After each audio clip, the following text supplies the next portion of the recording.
How do we pursue all our dreams with only 24 hours in a day? How do we learn to love ourselves despite all of our flaws? How do we strive to be better when perfection can't really be attained? Hello, madam. It's your internet at us again, answering your questions and figuring out our own answers as we go along. I am Rizza LANA-SEBASTIAN. I am Ayn Bernos. And you're listening to the Bootcamp for Grown-Ups in Progress, Camp Confidence. Hello, everybody, and welcome back to the Bootcamp for the Grown-Ups in Progress, Camp Confidence.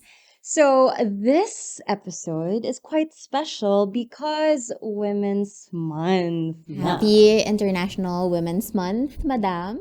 I really love this month because feel na feel ko talaga through all of the campaigns, through all of the projects, the events, talagang nasa-celebrate natin what it's like to be a woman, what it means to be a woman, our courage, our resilience, all of the above. Masaya maging babae.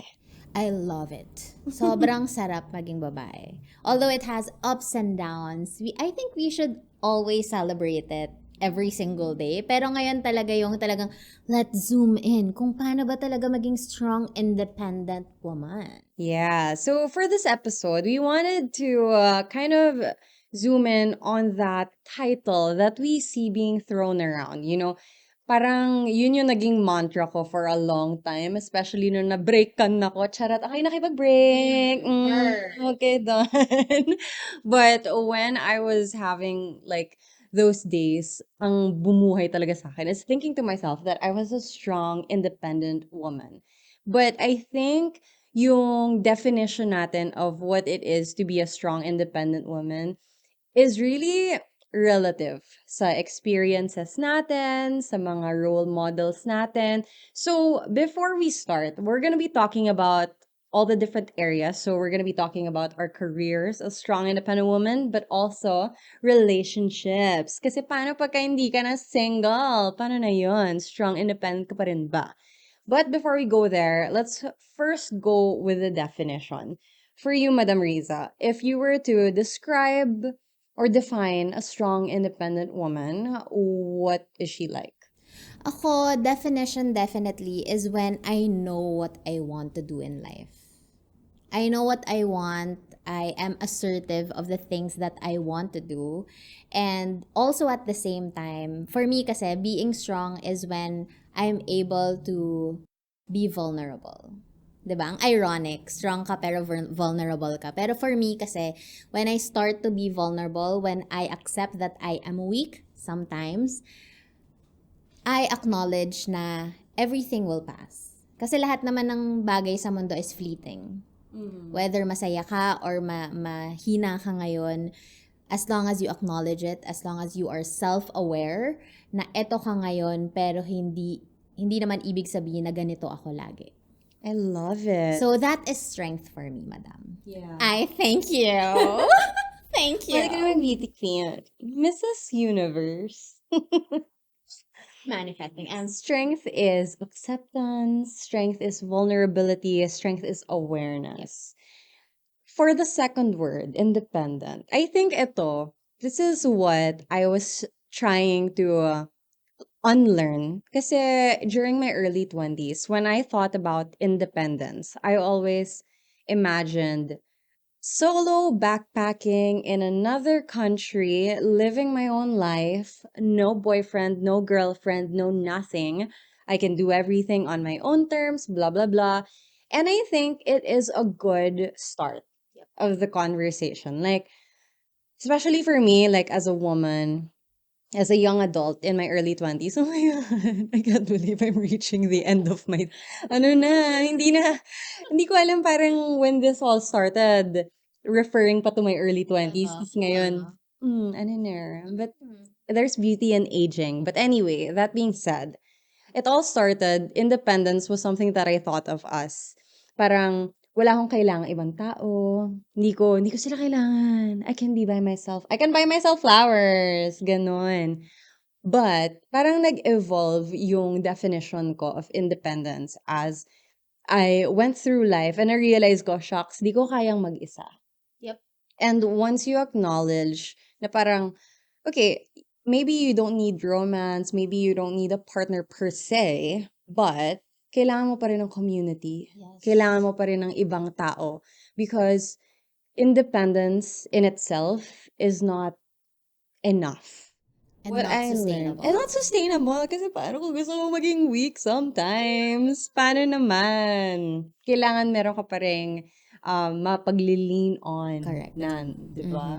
So, I learned na there is even more importance in interdependence. So, yes, it's so important to learn to be independent. But once you have, kailangan din natin matuto na mag-accept ng tulong from other people. Yep. And I think yun yung biggest difference from my early 20s to my late 20s na ngayon, Simon, help! Mga ganon. Simon, Mary, help! Mommy, ganyan. B word, ganon. Diba?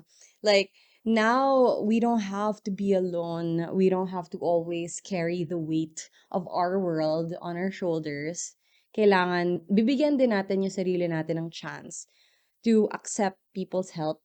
And, sila din, in return, they also want to do that for us sometimes. Na maybe we need to acknowledge. Yep. You can do everything, but you can't do everything at the same time. Sabi ni Oprah. Si Oprah ba yan? Yes, I guess so. Oh, yeah. Oh. You can be everything, but not at the same time. And I love that nung mention mo na interdependence. Kasi I realized nga na dati, as in striving talaga ako na, hindi, kaya ko to mag-isa. Kahit I've always been in relationships naman, madam. Lagi kong sinasabi sa sarili ko na hindi, kaya ko to mag-isa. Kahit, kaya kong magbuhat ng kahit gaano kabigat. But yun nga, it's important na in life kasi we wear a lot of hats. We have so much responsibilities as women. There are a lot of expectations. And it's very important to acknowledge na we're not always strong. Yes. And it's okay. It's definitely okay to acknowledge that you're not always strong and you need this community. You need your family. You need your friends. You need the madam hoods. Right? So, wala lang. It's very freeing, I guess, to finally accept na okay lang naman na hindi ako independent right now. Okay lang na dependent ako sa iba right now. And there was this TikTok that I watched. I forget who it is. Pero sobrang striking niya for me because for the longest time, I've always subscribed to the idea that you need to be tough and strong, 'di ba? Pero yung word na soft, parang when I heard that being used to describe herself, like a strong woman can also have softness. Na parang ako, huh? I can be soft? Parang, it's so simple. It's like, what? Soft, tough. Parang, there is beauty and softness. Tapos, na-realize ko na, maybe that's something that I can lean on. That's something that I can lean towards. Na I don't have to be always fighting battles in order to consider myself as somebody worth something. Like, my worth as a woman doesn't depend on how many battles I'm fighting and how many hats I'm wearing. Or sometimes maybe our worth is just in the way that we exist. Just let life be. Yeah. And like our worth is innate. It's not something na nadadagdagan, na babawasan depending on how much we do and we don't do. Hindi naman to lahat, ang pagkatao natin ay hindi nakapeg sa kung anong nagawa na natin sa buhay. Yeah, because we have a whole life ahead of us and we have a whole life behind us. There's so much that we've already gone through and there's so much that we will still go through. But, our worth as women won't, or as human beings actually, like, hindi siya nagpa-fluctuate based sa anong na-achieve natin. So, just a reminder for you guys, for our madams who are going through stuff, maybe nagbibilang tayo ng achievements, nagka-count tayo ng kung gaano pa tayo kalayo from our goals, but just because meron pang konting distance does not mean hindi tayo worthy nung title, nung label, na strong and independent. Yes. I love that. I love that concept, madam. Kasi, way back when I was way younger, Young ka pa rin naman. When I was way younger, parang ano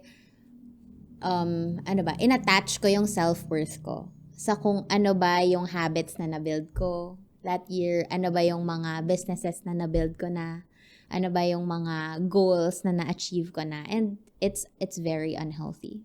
Yeah, and hindi siya fulfilling as a person. Like, yes, there's this momentary high of like, yes, did this, na-check ko. And yeah, it's great. But you go home at the end of the day and it's like, Now what? but parang laging merong hinahabol, may laging chine-chase. And it's hard. It's not sustainable, you know? But ayun, just a reminder, the happiness may be pursued, but at the same time, you have permission to be happy no matter where you are in life. You can always choose to be happy, Mm-hmm, no matter where mm-hmm. you are right now. Exactly.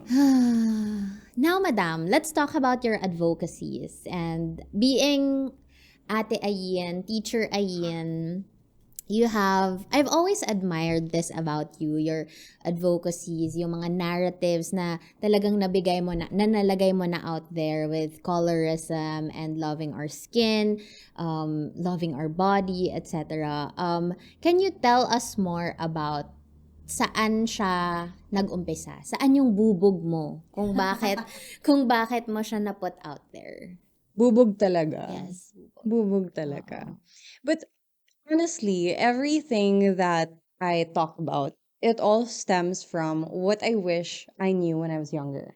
It was always like that. Yun talaga yung hugot ko dahil nga ate tayo. Perpetually, wala tayong, big sister, role model kind of situation. So parang growing up, I would always look up to celebrities. I would look up to prominent people who can tell me what to do because otherwise wala naman akong other source. Kasi wala nga akong ate, like someone close to my age, someone who has the same passion.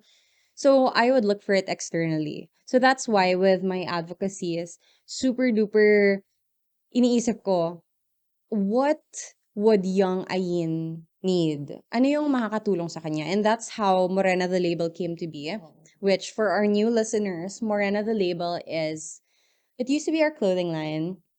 It used to be a clothing line with statement t-shirts celebrating Morena skin, but now it is transitioning into, naghihintay na lang kami ng paperwork, but it's transitioning to a non-profit that is meant to challenge colorism in the Philippines. So that's something that's super been like a passion of mine. Pero ngayon na finally we are able to really put our own resources into it. So yun, kaya siya naging non-profit because before, when I was younger, I wished there was an institution that gave us the confidence to just exist in our own skin.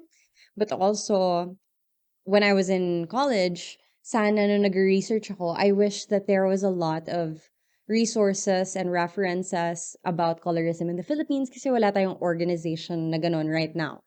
And then also, I really really wanted to just be the kind of person who was unapologetic because when I was younger, I was very apologetic. I was like, I'm so sorry. Maitim ako ngayon because nag-beach ako. Gagawa akong, alam mo yan, ang daming excuses for simply existing. Yeah. Or like, ay, mataba ako ngayon because I went on a tour. But, and this is a work in progress as well because as you guys know, like, I don't know if you guys follow me on Instagram at Ayin Bernos.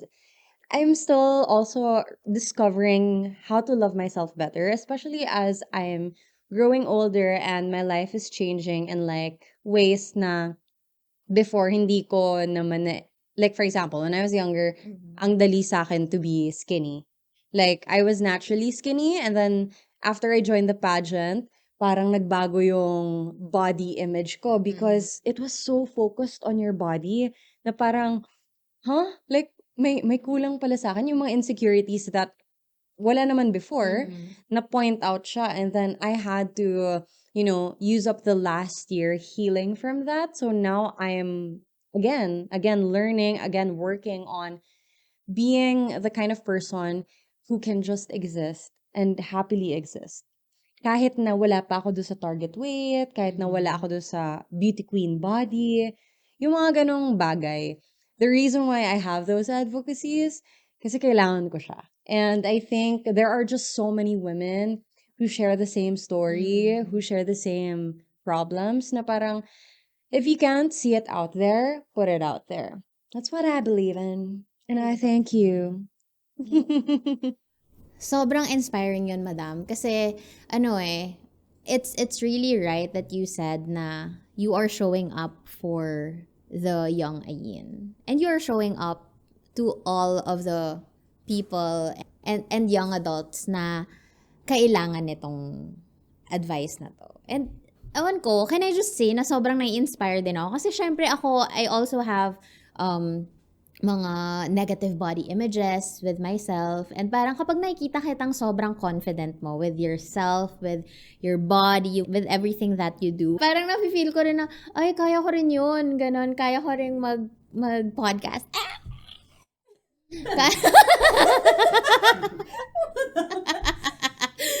kaya, kaya ko din palang magpasarela. Oh, ganon. Ayun. And, ewan ko, sobrang na-inspire din talaga ako sa lahat ng ginagawa mo, especially online. Kasi I don't think kaya ko siya right now, yung putting all of your thoughts out there. Yung parang, ang tapang ni Ayin. Ang sa mga oversharer issue ko. Hindi, which is very, it's a positive thing as well. Kasi, syempre, you also educate other people about these mga stereotypes, etc. Ang question ko doon, madam, is being a public figure right now. Saan mo hinuhugot yung courage mo to speak out, to take space, ganon, with all these issues? Nakakatakot siya minsan because the smallest things can be misconstrued, taken out of context. And minsan, ang hirap din being a work in progress because as you grow through life, minsan nagbabago yung ideas mo. Minsan nagbabago yung opinions mo. So it's like, it's hard to say a lot of things kasi sabi nga nila, di ba, the less you say, the less mistakes you make. But as an oversharer, parang saan ko huhugutin yung, the courage to speak up on those things. I think why it's so important for me to take up space and speak out, especially when I feel like I shouldn't, especially when I feel like there's a lot of friction. Halimbawa, when I spoke out about the height choo-choo. Like that, people made such a big deal out of that na parang, oh, you're too small, blah, blah, blah, blah, blah, blah. Or you look too ordinary to be doing this. Or you look like a common Pinay. When I spoke out about that, for me, it wasn't really about defending myself or telling people na, no, I deserve it. It was more like, if you think that about me, then you probably think that about so many other people. Because again, I always I'm very very aware of how normal I am.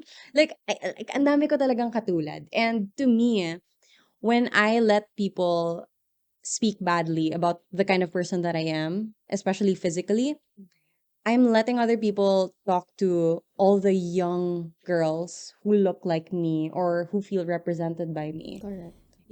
All the morenas, the petite girls, the medium-sized girlies, the small, the shorties.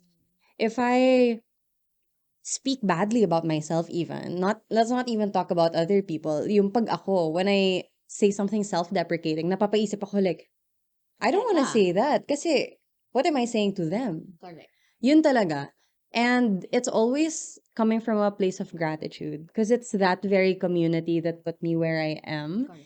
And the thing is, yun nga like parang when people say like, oh, I'm here to inspire. Pero I don't think I'm here because I want to inspire others. Because I feel like, how do you inspire others? Like what kind of actions lead to that?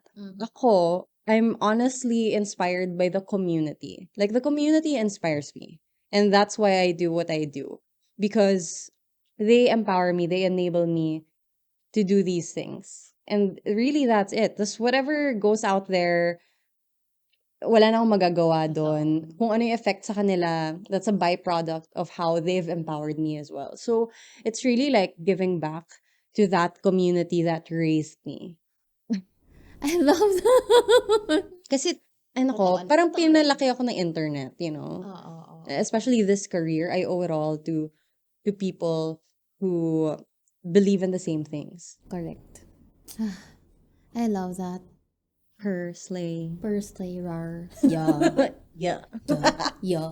Ikaw naman, I want to ask you, because of course, your whole story is, well, for our Madam Hod, you know Rizza's story already. She is a serial entrepreneur, but I know that you introduce yourself as a mindful entrepreneur. So I want to get into that. Like, as an entrepreneur, what does it mean to be a mindful entrepreneur, and how does that play into you being a strong, independent woman?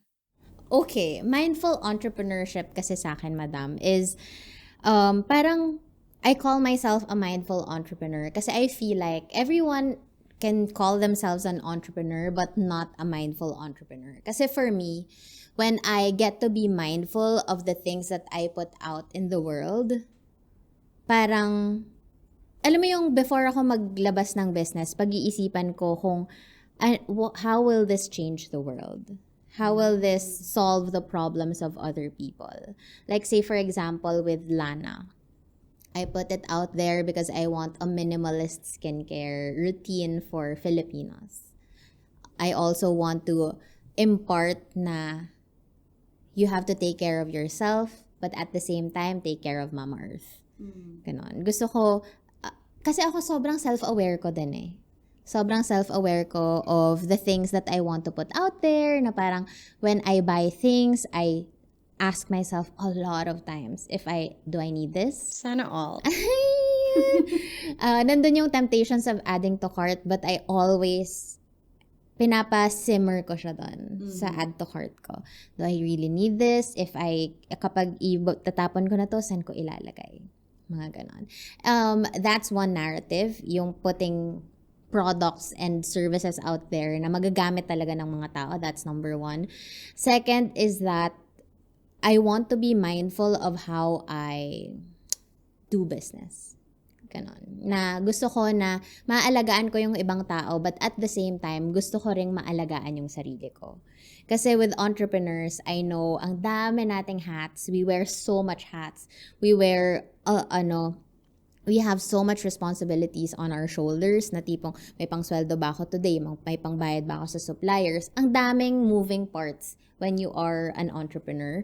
And ito, recently ko lang siyang natututunan na dapat mas alagaan ko yung sarili ko. I have to be mindful of the things na, wait lang, pagod na ako, kailangan ko mag-rest.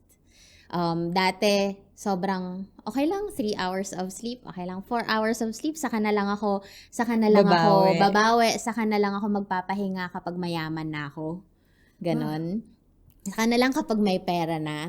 Pero kailan pa yon? Alam mo yon, parang ang dami nating goals in life na saka na natin papangalagaan yung sarili natin before natin maabot yun. Alam mo yon, parang I realized na dapat pala pangalagaan ko yung sarili ko ngayon para maalagaan ko rin yung iba. Yeah. Like my team, my staff, my community, etc. That's also why I upload accountability videos, yung sa mga workouts ko. Kung hindi nyo pa ako fina-follow on Instagram and on TikTok, I am at Rizza Lana. And on YouTube din pala, Rizza Lana. Ayan, so I put out mga self-care diaries, mga tips as entrepreneurs kung paano nyo maaalagaan yung sarili nyo. Kasi there are a lot of creators who tell you how to earn money, how to be a millionaire, mga ganon. Pero not everyone, konti lang yung mga creators that remind you na money shouldn't be your only motivator. Na dapat alagaan mo muna yung sarili mo. Kapag gusto mo yung ginagawa mo, it will trickle down. If may purpose yung ginagawa mo, whether it be self-care, whether it be preserving Mama Earth, whether it be body positivity, etc., colorism, kapag yun yung core message ng business mo and how you run things in your life, money will trickle down. Mm-hmm. It does follow. And at the end, it is a tool. Like, that's something that we try to remind. Or also, ako, I learned it the hard way. Kasi alam mo naman, kaya nga ako may tattoo na mango shake, di ba? But, like, at the end of the day, money is a tool. It amplifies who you are already. So, if you're a good person, money will amplify that. If you're an awful person, money will amplify that as well. So, ayun lang. Just another input there. But speaking of, how you're a very, parang, I would say, parang more soft-spoken. Because, Am I? parang hindi. Parang, Rar. hindi, yun kasi yung impression, at least with, like, for example, the Purpose Artist Management family. Like, Yish and I always talk about how you're so gentle, you're so kind, ganyan. And, like, as people you work with, we always see that. But at the same time, being an entrepreneur, you need to be assertive. So how do you find the balance between being the Riza, who is kind and gentle and soft, but at the same time get things done? Because I feel like leadership is always parang equated to being, alam mo yun, strong and Masungit. like, ano yun, kamay na bakal. Parang it's always equated to that. But then, I can see it. Like, you do it while being Riza, like who you are. Paano mo yun nahahanap yung balance doon? Ako talaga, when I started entrepreneurship, I told myself that I wouldn't be, kasi na-experience ko naman yung mga masamang boss, mga masungit na boss, mga hindi reasonable na boss. Talagang Reasonable. reasonable. Oh! Fun. Oh, Sarap. Okay, very go. witty ka doon. Okay, so nag-promise talaga ako sa sarili ko na hindi ako magiging ganun. But then, so ako yung mabait, yung gentle, ganyan. Pero hindi pala pwedeng ganun with entrepreneurship. You also have to be assertive, you have to communicate your expectations. Kasi kapag gentle ka lagi, may mga times na aabusuhin ka. Paano ka magalit? Rar. Hindi ko pa kasi siya nakikita magalit. Paano ba ako magalit, Mary? Paano siya magalit? Kapag nagagalit ako, very tahimik kasi ako eh. Kapag galit ako, sinasabi ko na talaga yung expectations ko na, I'm upset kasi ganito. Ang expectations ko, ganito yung deliverables mo. What happened? How can I help you make this better? Hindi yung parang, ano ba yan? Hindi mo ginagawa yung trabaho. Hindi ako ganun. I always try to understand. I always try to empathize the other side of things. Kumbaga, bakit siya hindi nakakapag-deliver ngayon? Is it because of family matters or ganon? I also, hindi ko sinasabi na, eto dapat gawin mo. Ang tanong ko is, paano kita matutulungang magawa to? That's interesting because I feel like, especially with micromanaging, diba? You wanna just get it done and you know how to do it yourself. But at the same time, leadership also takes trust and allowing people to just do what they have to do without you taking over. Ako, I used to be a micromanager. Lagi kong sinasabi na parang, mas kaya ko pa atang gawin yan eh, ang tagal niya. But I realized na you always have to communicate. You always have to set your expectations. Kasi if not, kasi yung wavelength mo, iba din sa wavelength ng team mo eh. So, ako, kunwari, may expectations na hindi na-meet, kakausapin ko. Ito yung expectations ko, ganyan, blah, blah, blah, blah, blah. And then, how do I make it better for you? Ano yung mga pwede nating ma-adjust sa work mo to accommodate this expectation? Ganon. Kumbaga parang sa kanila ko kinukuha yung paano ba natin to ma-deliver? Paano natin, how can we make this, how can we achieve this goal? Ganyan. Tsaka ako, over the years of entrepreneurship, I realized that you have to trust your team enough na gawin nila yung work nila on their own. And if may failures na mangyayari, discuss kung what went right, what went wrong, how can we make this better in the future. Kasi that way, you are also, number one, empowering them. Second is you allow them to create solutions for you. Kasi you can't always be the problem solver. Yeah, nakakapagod. Oo, allow them to solve problems for you as well. I like that. Parang ang takeaway ko dyan is you're not being a strong independent woman does not mean you solve everything, but you also give opportunities for others to fill in the gaps that you have. Correct. Mhm. Slay. Okay, now going to our last topic.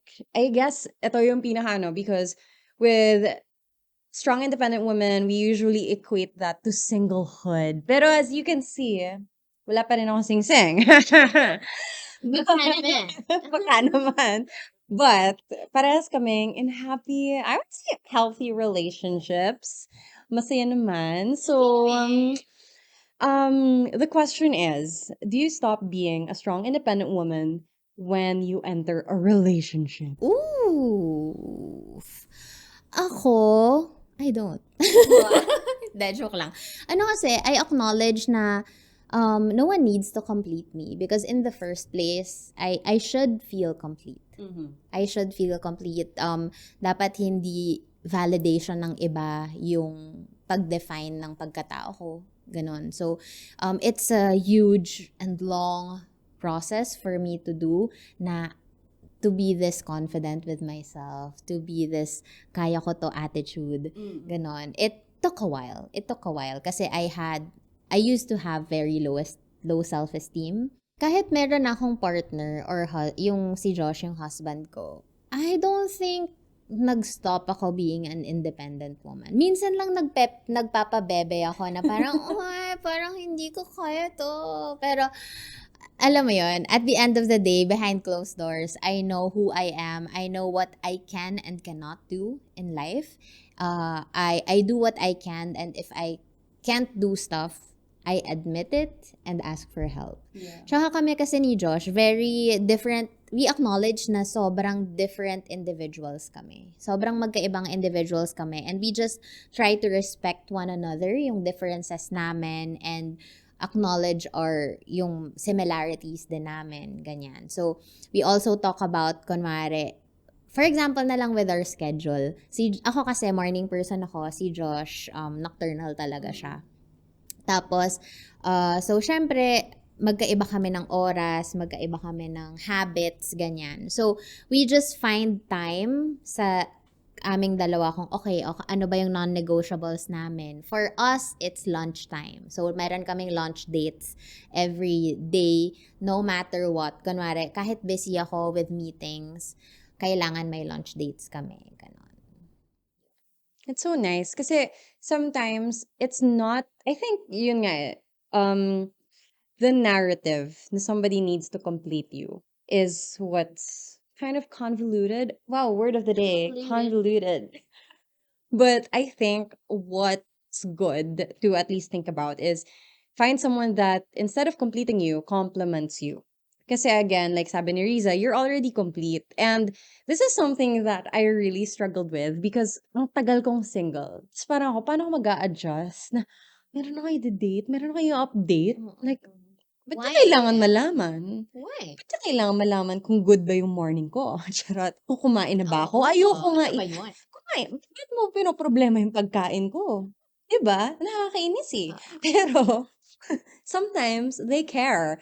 And, ako nag-struggle talaga ako. Kasi, sanay na sanay talaga ako na hindi ako pinapakialaman. But at the same time, I think, when I met my jowa, ako bahala guy, very much nag-compliment kami in the sense na, hindi niya ako pinapakialaman. Hindi niya ako pinapakialaman, pero sinusupport niya ako.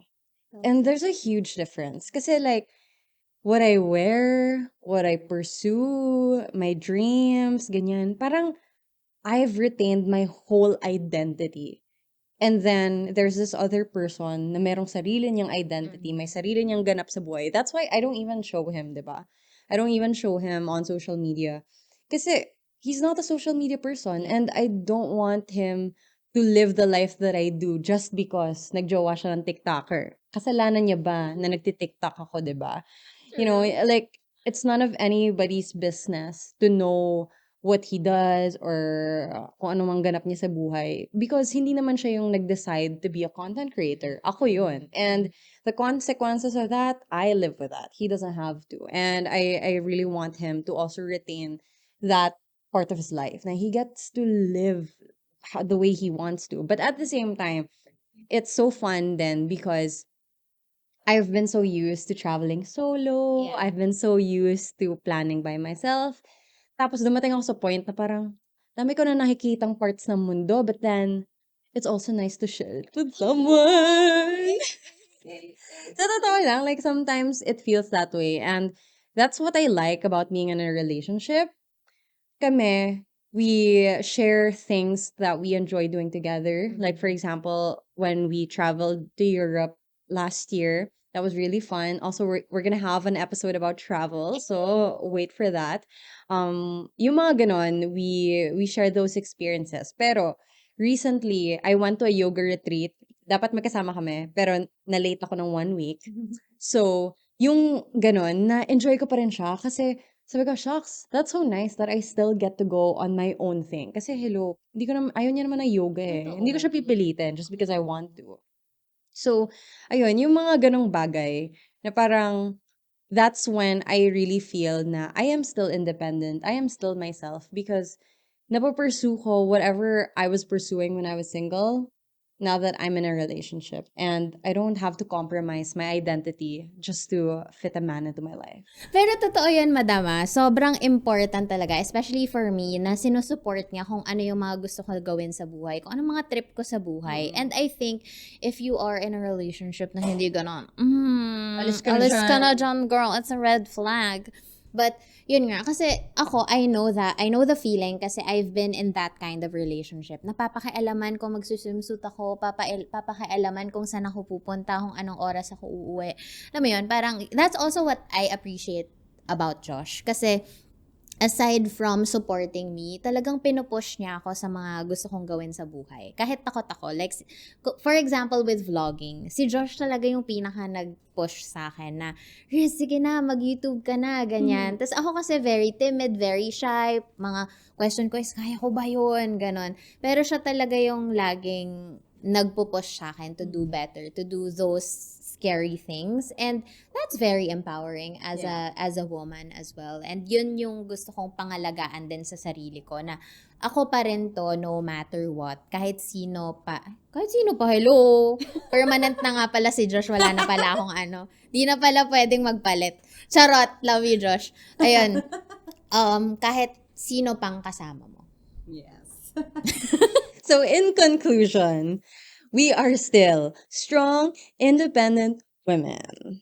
Period. Anyway, that being said, mga madam, let us know in the comments, in your social media posts, tag us at Camp Confidence Radio.